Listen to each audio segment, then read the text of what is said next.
Hello everyone, and welcome back to another video. Today, weekly WandaVision reviews back out again. The new episode came out.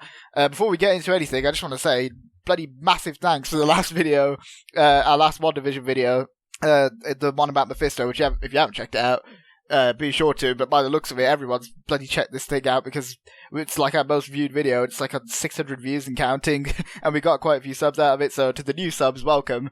Welcome to the channel. Welcome to the community. Yeah, glad hope you guys enjoy the content we put out, and also just thanks for the support. It's been crazy. Like we weren't expecting that, so we're really happy with it. And we got a lot of comments, and you guys are supporting the theory as well, which is good to see. Yeah, so thanks, just massive thanks. As we said, it's just like ridiculous support on that video. So yeah, as I said, if you guys haven't seen it yet, which by the looks of it, a lot of you have, but if you haven't, then be sure to click it here.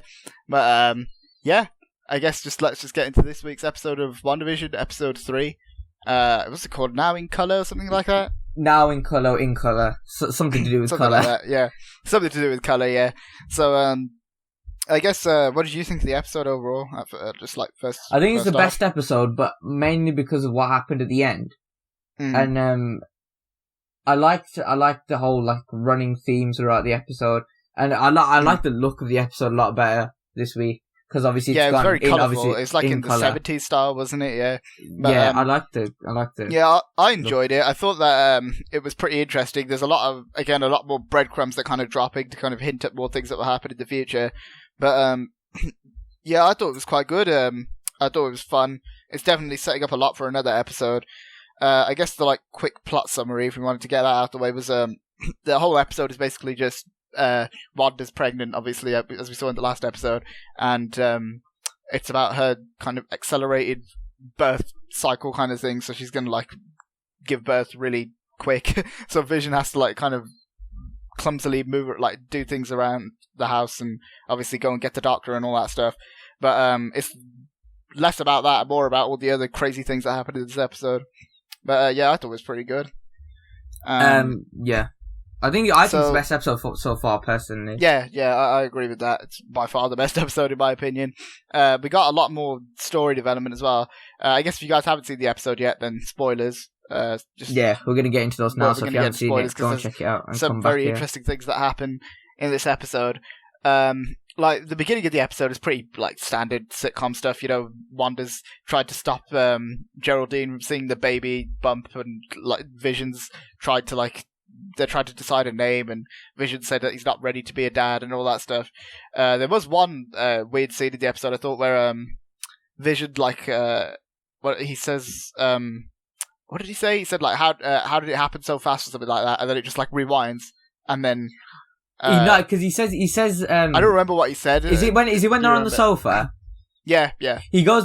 There's something not right here, Wanda, and then the screen glitches and it goes back. Everyone thought that their Wi-Fi broke. That's what I've been reading I thought online. It did as well, but then obviously Wanda definitely rewinded it, and there was no like special effect or anything there, so that I think they were. And she didn't even say anything. It just like sort of instantly cut back, rewinds. Yeah, because in the last episode we saw it actually rewind. Which, speaking of the last episode, we didn't get any development on who that B person is. That was kind of weird, but I guess we'll find out eventually. But yeah, that was pretty interesting. That like obviously Wanda's still trying to not break this illusion of a fantasy world that she's stuck in, and I thought that was pretty good. The stuff there was like one funny scene I thought where what was her name? Dottie. I think she was like in her house, and then she puts the earrings on, and then she says that, "Do these earrings make me look fat or something?" Yeah, and then the light goes off, and then he says, "Thank God for that." I thought that was pretty funny. But there was like the episode itself. Yeah, it's reasonably entertaining, but then it just starts all banging off at the end when obviously Geraldine comes to Wanda's house to tell her that she got a job, got a promotion or whatever. Which I'm thinking, do you think that could be any kind of link to the real world or something, where maybe she got promoted to some sort of special sword agent, that's why she went in? Maybe, that's why she's probably in there. Yeah.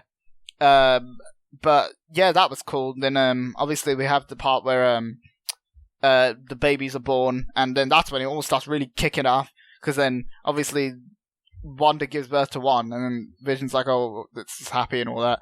And then another one comes out, Which that was kind of weird. I don't know how they didn't know that there was two. One thing that I picked up there is, when which people might have missed, when Wanda was screaming, or like obviously when she's giving birth, it's like sounds like relatively not normal, but what you like think a person giving birth sounds like. But before the last twin comes out, obviously the second one, I don't know which one came out first, which one came out second.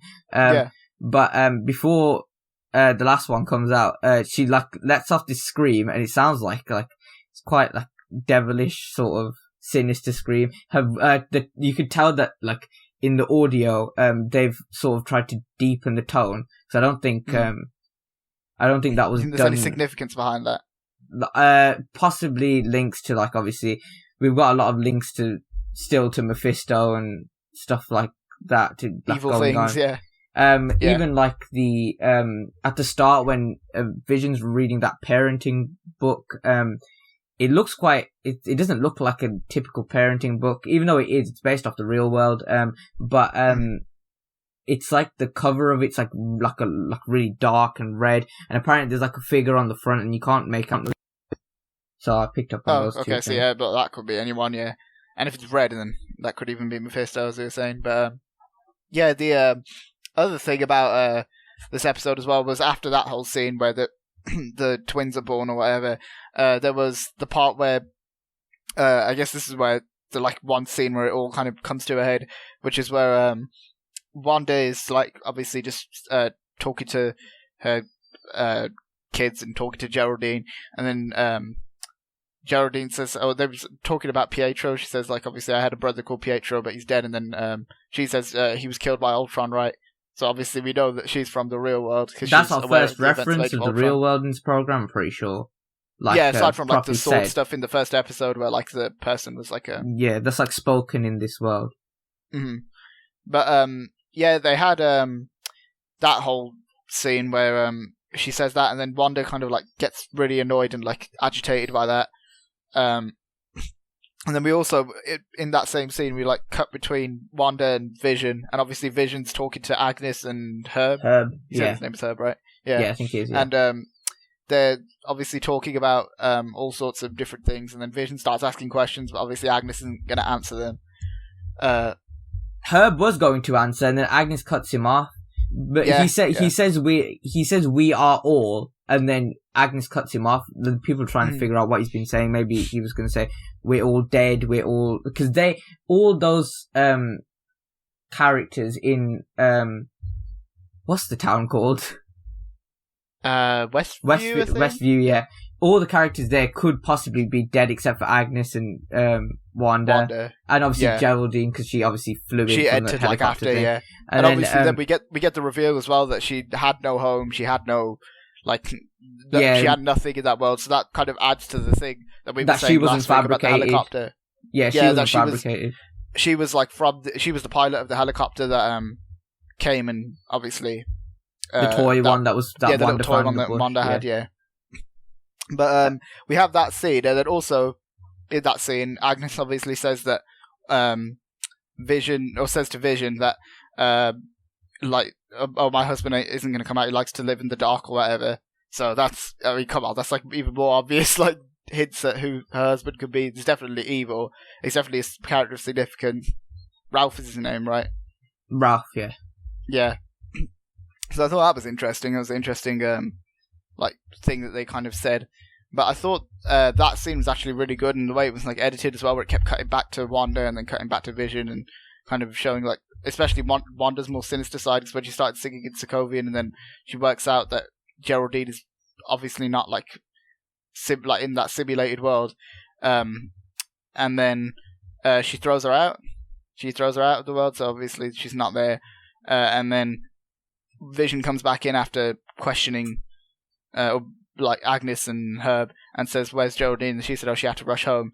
And then we have a scene where she comes flying out of like a little Wakanda-looking barricade thing, like like how when Black Panther. I think it's going to be. I think you know what that's going to be, because we've seen that pattern before as well. I saw this last night when I was watching like a review of it, or someone else like talking about it. Someone pointed out that that the shape of and like the color scheme of that like barrier thing is the same or similar to how, you know, in Guardians of the Galaxy when they start like jumping through different not universes, when they start jumping through different parts of space. Remember all about that? In the second movie where their face goes like mangled, you know, it's a similar sort of pattern and color scheme to that. So this could be like some sort of different our multiverse sort of portal thing that they're going to use throughout the next few movies, which are multiverse themed. Mm-hmm. Yeah, that sounds pretty interesting. To be fair, I think that the episode like kind of got big at that point. Like before that, obviously, it was kind of just typical sitcom kind of stuff. But then this at the end was like a big thing, and then obviously all those agents show up as well. So who knows who they're working for? They're either Sword agents or maybe even Hydra. Because obviously the commercial that we got in this episode, which is another thing we need to come to, was Hydra Soak. Hydra Soak, yeah, and also they said something about a goddess as well. So. I don't know. I don't know who they're referencing there. I think it's like a stretch, but maybe Madam Viper or someone could be possibly, in charge of Hydra now. Or the even Hydra Soap like thing apparently is a reference from Agents of S.H.I.E.L.D. Because apparently one episode... You know what it reminded me of? It reminded me, because they said like... we'll make your dreams come true or whatever, and we'll basically put you in trance. It reminded me of the Tahiti thing from Agents of S.H.I.E.L.D., which... I thought was pretty interesting because the thing, and my brother said this as well, which is the Tahiti, basically how Tahiti works in Agents of S.H.I.E.L.D. That's what they used to bring Coulson back. I think I don't fully remember it because I haven't seen Agents of S.H.I.E.L.D. in a while. And basically what it was like this fantasy kind of island thing that they kind of put you in. So maybe they're using similar tech to that to put Wanda in this fantasy world. So I think that's pretty interesting, and I wonder if it'll tie into Agents of S.H.I.E.L.D. in any way with the Tahiti thing. It kind of reminded me of that, I don't know. There's one episode of Agents of S.H.I.E.L.D. where Coulson's like coming up with these like stupid theories about something, and he says that Hydra's taking over the soap, and they're putting like chemicals in it to control everyone. So I think that someone I'm pretty sure I remember that happening. I used to watch Agents of S.H.I.E.L.D. I haven't seen it in a while though. But I thought they might have done a different thing with the advert this week because they used Hydra last week for the second episode. Yeah, they've got to definitely be building something important up with Hydra because they keep bringing it back. So I don't know how. Maybe maybe like setting up everything that's going to happen in Falcon and the Winter Soldier. Cause that's what I was going to say. Yeah, we could see Hydra pop back up in there, even though I don't think we'll see that happen instantly. It will happen like towards the end of the season. My brother was also saying another theory of his, which I thought was kind of interesting. But I don't know. I think it could be a stretch. Was that they could be building up to the Masters of Evil, maybe because in the comics, Masters of Evil are led by Baron Zemo, and Baron Zemo is going to be the villain in Falcon and the Winter Soldier, and then maybe their next big build-up thing isn't a hero crossover like the Avengers the villain crossover, so that's why they're introducing people like Mephisto, people like Grim Reaper, people like all these different characters. Maybe they'll bring them all together as Masters of Evil. We also shouldn't forget that Hydra, Wanda and Hydra have a very big connection, so they could just be doing some sort of they basically created her, didn't they? But is there any other Easter eggs or anything that you want to go through? Well, Geraldine just got shot out of that thing, and then obviously the trucks come. But we do see that Westview does exist in the real world, but it's sort of barricaded off because there's roadblocks there. It looks pretty barren. Yeah, there's a sign there. It had some little kind of emblem things on it. It had like a neighborhood watch one. That's the only one I picked up on. The rest I didn't. I don't know if any of them had any significance. They looked like they could though. I'm not sure though. I didn't really. I probably need to rewatch it at some point to kind of. That's really it for this episode. But we didn't talk about the Doctor thing that I wanted to talk about. The Doctor plot in this episode was that he's going to Bermuda on holiday, and people found links obviously between the Bermuda Triangle and stuff like that. So and that's where people go to disappear. So maybe there's rumors that that's where the devil, if the devil is on Earth, that's where he's hiding. So sort of thing. So there's a lot. I feel like they could this could be some sort of bait and switch because I don't know. Would they be this obvious with it as to who they're building up? I don't know. I feel like there could be some sort of bait and switch there, but didn't Paul Bettany say that there's going to be a surprise actor? So which I'm thinking is Evan Peters because a lot of people said that. Yeah, that's not really surprised though. Maybe because that's already been rumored quite a bit. Yeah, but I guess we have I to don't know, wait it till could be find anybody, it out. could be oh yeah, also another one that I was another thing I saw that kind of reminded me was you know, in the episode when Vision's there and there's like a butterfly in front of him. That's the same butterfly in Doctor Strange when Doctor Strange is like you remember when the Ancient One's sending him on his weird acid trip thing that was like really trippy and weird. On one part, it's like a butterfly in space, and he touches it, and that's the butterfly. It's that exact same breed of butterfly. And then also in Infinity War, obviously, when Thanos tries to throw that thing at him, he turns it all into butterflies. So do you think that could be setting up Doctor Strange, maybe? Could be. If it's could the be same breed of butterfly. It could be him that Doctor Strange is nearby or trying to help with the situation. Mm-hmm. Possibly. Yeah, I think Doctor Strange will definitely have some sort of link to this show and will be important to it, obviously because of Multiverse of Madness as well. One final thing that I want to say about this episode is that obviously we see Wanda towards the end being like really aggressive, which has made me think that because my expectation was Wanda's going to be like the innocent one in all of this. It's kind of added to my like kind of thought that she's basically gone nuts. She might be the villain. Endgame. She might be the villain of Doctor Strange. Then instead of them trying to like sort of save her, she might be the one that they like are actually fighting against. Mm-hmm. So also, I'm interested if they'll go back and show us what because obviously we saw that when they were talking at first, Geraldine and Wanda, and then we didn't see because afterwards it cuts to Vision, doesn't it? So I wonder if they'll go back and show what what Wanda and Geraldine were talking about. True.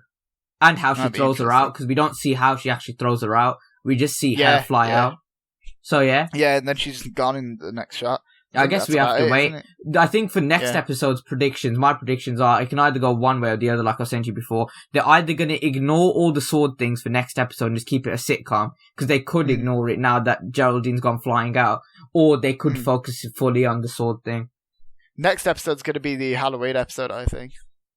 Possibly, yeah. Which means we will get a lot of references of like episode, what Agnes is doing. She's a big part of that episode from the trailers that we've like seen. So, yeah. Mm-hmm.